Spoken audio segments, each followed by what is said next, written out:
Hello, my name is EhramHaque, and I will be presenting my climate data analysis project. Let me share my screen. Data.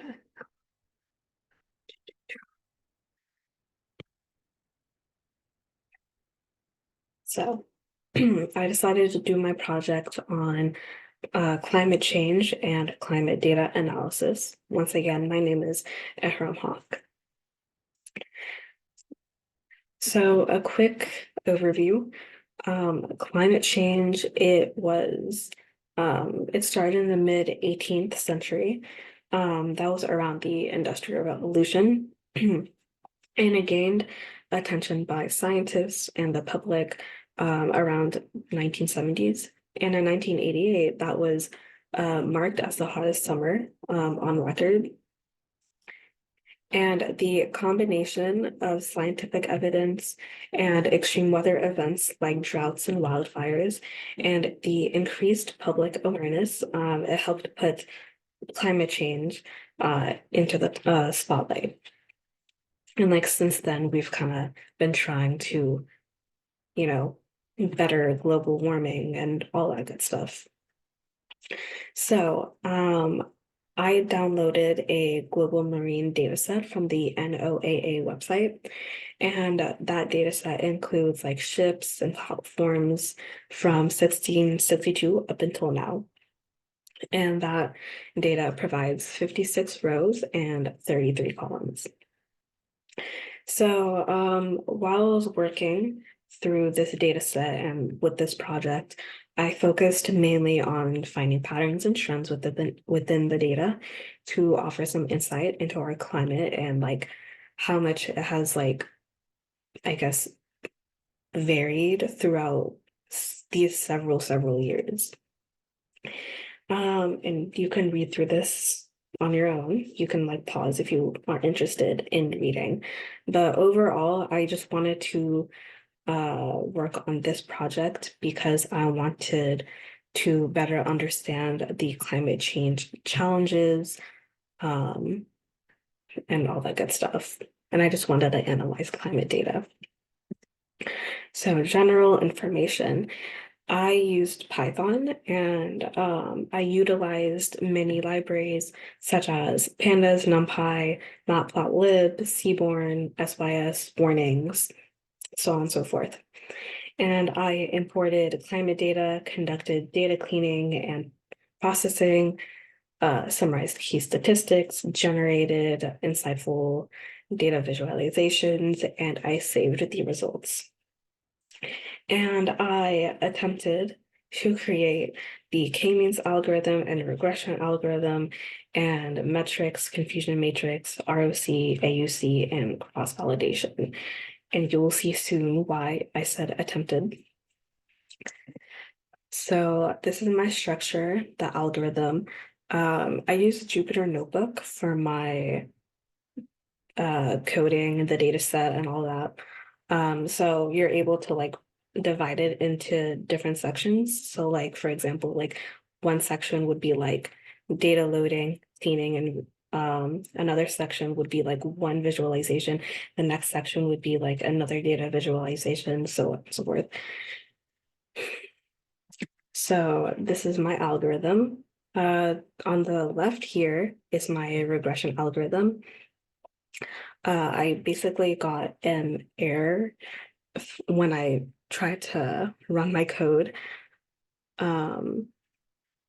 So this image, it refers to a data set with a shape of 55 to 33. So it's like 55 rows, 33 columns.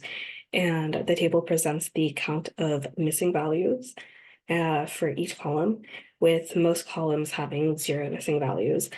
The only column that has, you know, an actual value is the sea surface temperature. So that right here, it has 55 values missing. And at the bottom here, there's like an error.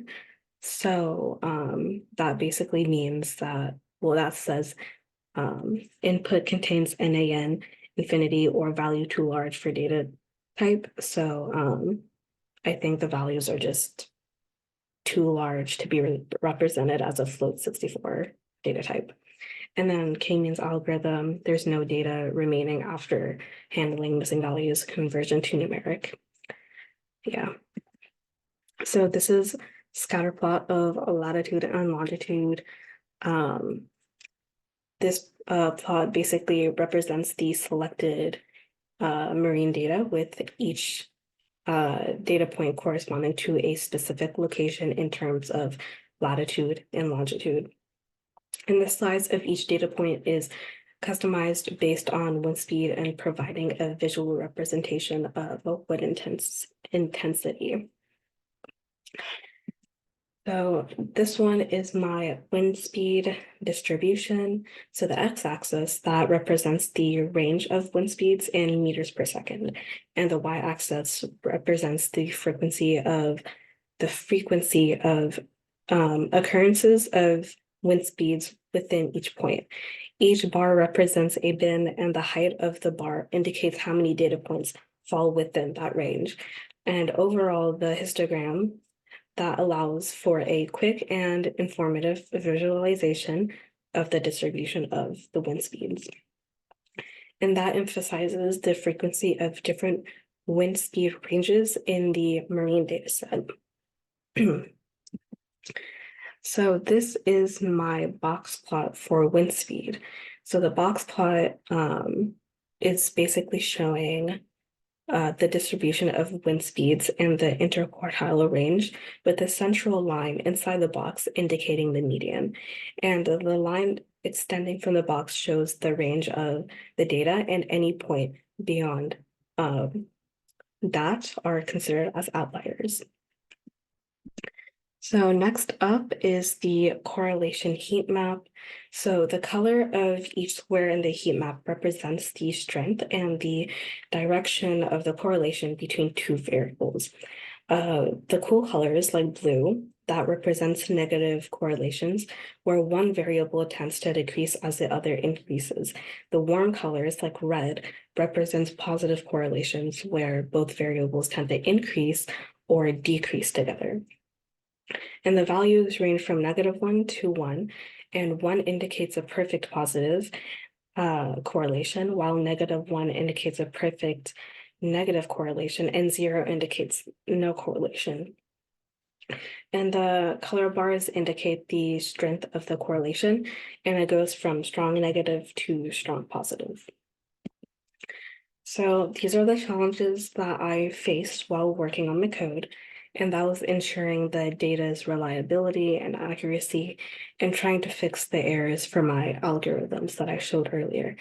And I had to address inconsistencies carefully.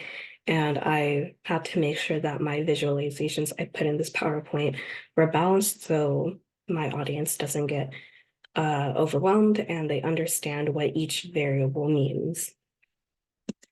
So for future work, I plan to use user interface development so users can interact with the data and explore trends and relationships on their own.